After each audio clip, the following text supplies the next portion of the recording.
Thank you very much for being here. So, as the English is not my language, I wrote a little bit, so you will see that I'm reading because I prepared that in order to understand me. As I said to Dave, I think we're going to coincide in some visions of the fantastic films. So I wanted to start with a conversation I have with my producer when I said to him that I wanted to make horror films or films about mysteries or something. And he said to me, why don't you make films about reality? Why don't you make films reflecting current issues? And I said, I do. For me, fantastic films reflects with more efficacy our society or our current problems. And I wanted to start with this thing I wrote, that the fear has always existed, but since the 19th century came the Gothic novels and superstition turned into something playful or entertainment. For example, the German Expressionism with this film, the Cabinet of Dr. Caligari. In the film, Dr. Caligari presents Cesare at a fair, the somnambulist who has under his control. Dr. Caligari in the film asks the public to ask whatever it is to Cesare, and he will answer the truth, even the future. A man asks first, how long will I live? The man, terrified with the answer, sees Cesare looking at him and says, until the nightfall. But this was not a omen. Dr. Caligari orders Cesare to kill the man to make the omen true. So the film presents themes on brutal and irrational authority.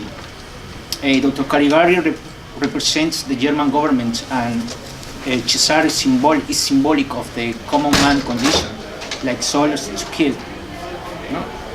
And the film as well reflects the conscious needs in German society for a tyrant. And it's an example of Germany's obedience to authority and unwillingness to rebel against deranged authority. In other words, the film is a premonition of the rise of the Adolf Hitler and the Nazi Party. And what do you think about that? Let's see if it's anything you can afford. When we spoke about the rise of Expressionism, we spoke about the beginnings of the real understanding of psychology, and as it emerged in the late 19th and early 20th centuries, and how I've shown excerpts of the film to my students to have them understand the beginnings of the understanding of the fragmentation of the personality and the emergence of the idea of the id, from Freud. So I don't personally connect to history, but I can see exactly where you're coming from. Yeah, because in this film, it's a kind of premonition that what was going to happen, Because Adolf Hitler was, in other words, intending to manipulate Germans' soul, and because this authority made the souls to kill for something, And in cinema, I think they talk with this fidelity about what happened in that time. And then in 1956, the invasion of the body snatchers, I don't know if you know it. I've shown it too. And this is another example, a symbolic example of how the extraterrestrial who comes from the red planet is symbolic, of the Union Soviet, and how this seed pod replicate the human.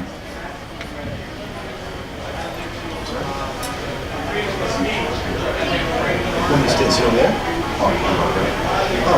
I'm not. It's his panel. So. Oh no, please. Well, I'll sit over here. Okay.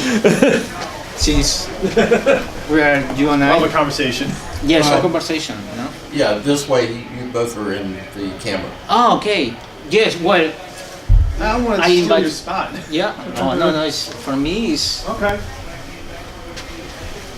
So, sit over here. yeah. Okay, cool. All right. And well, yes. Well, I was saying before, it was another symbolic expression of cinema about the bad thing of communism, the red planet, which, in other words, is the Union Soviet, could reach and replicate the human bodies. No, this is another example how fantastic cinema is very related to reality. No, what do you think? I agree about Invasion of the Body Snatchers. I've shown that as well. To me, the more interesting is War of the Worlds. You know, War of the Worlds, when it was written by Wells in the 1890s, was right after German unification. And so in England, they were very, very afraid of an impending invasion. In fact, the 2 years before War of the Worlds was published, there were over 40 novels and short stories written about impending invasion of England. And so Wells writes War of the Worlds. So then that sits in England. And in War of the Worlds, the original novel, England is the only country that's attacked, not the whole world.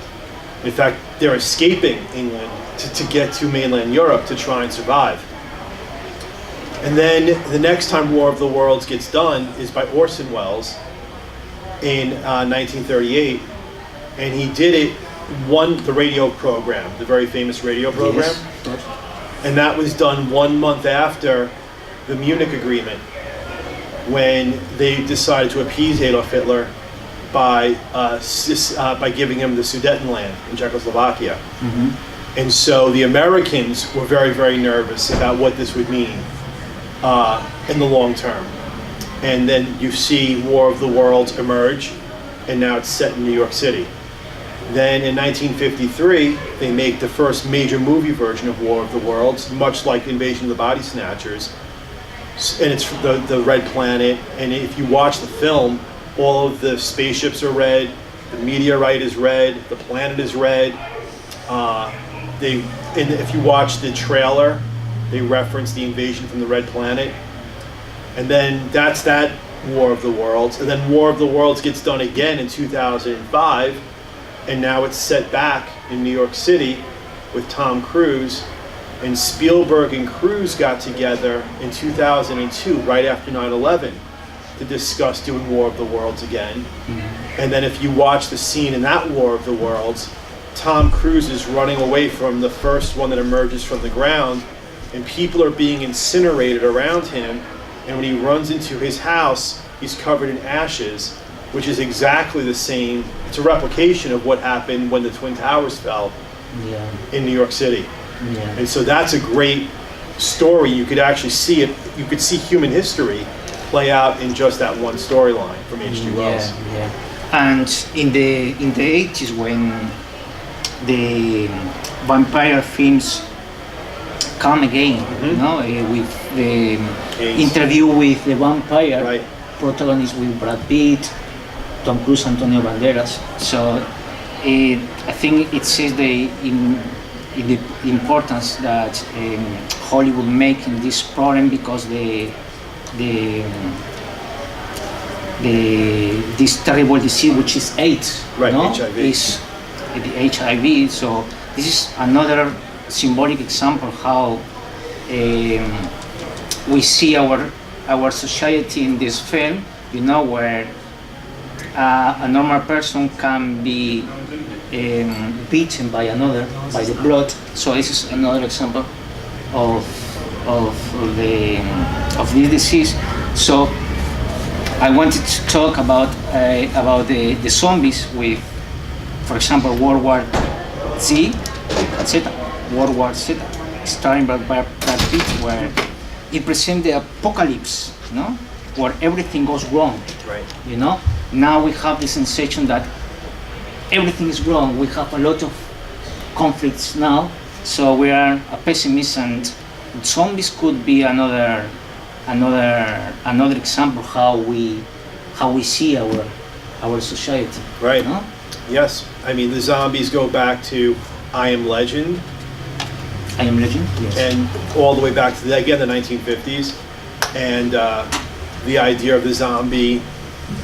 The mass consumerism that was coming out in the 1950s, which is what Bloch, the writer of I Am Legend, said was the rationale behind wanting to make the zombies. And then, of course, Romero makes Night of the Living Dead based on I Am Legend.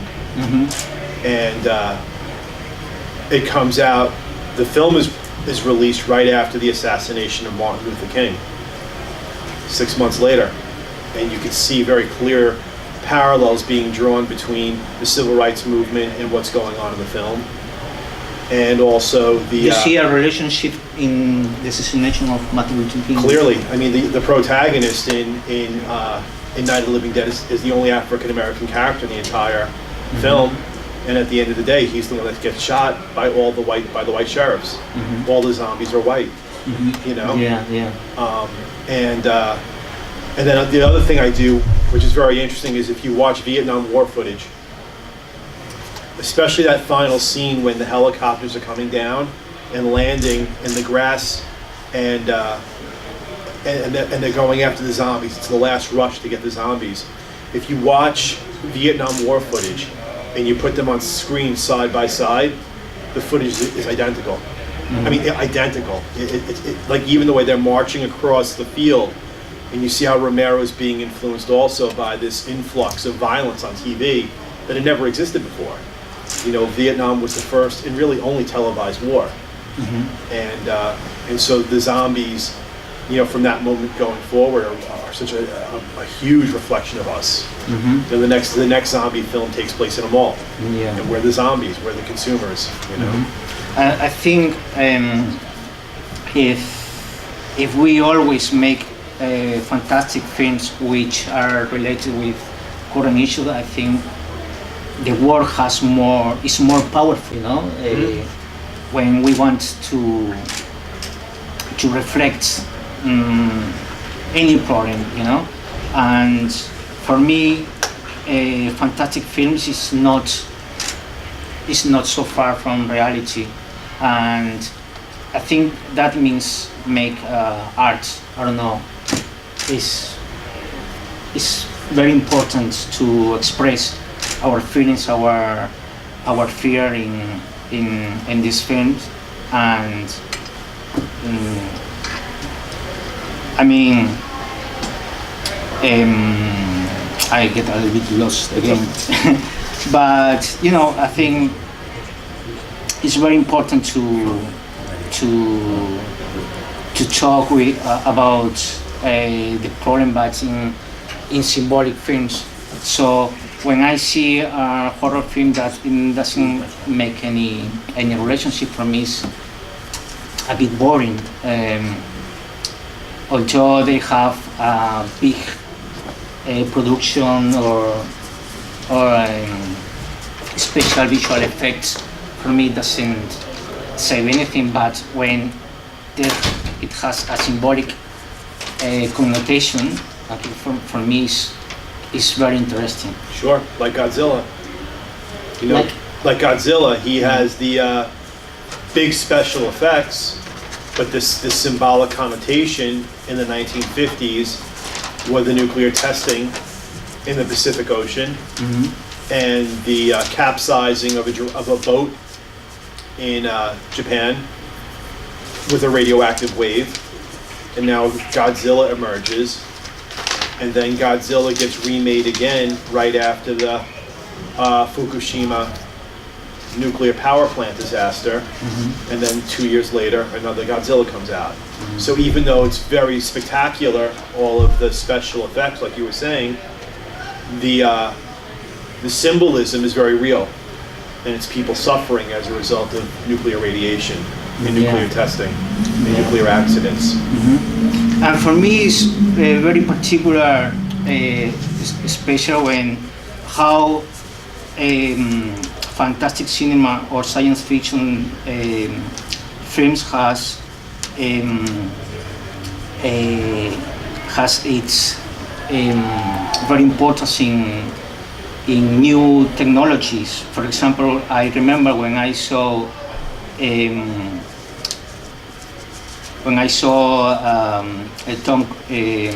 Steven Spielberg's with a film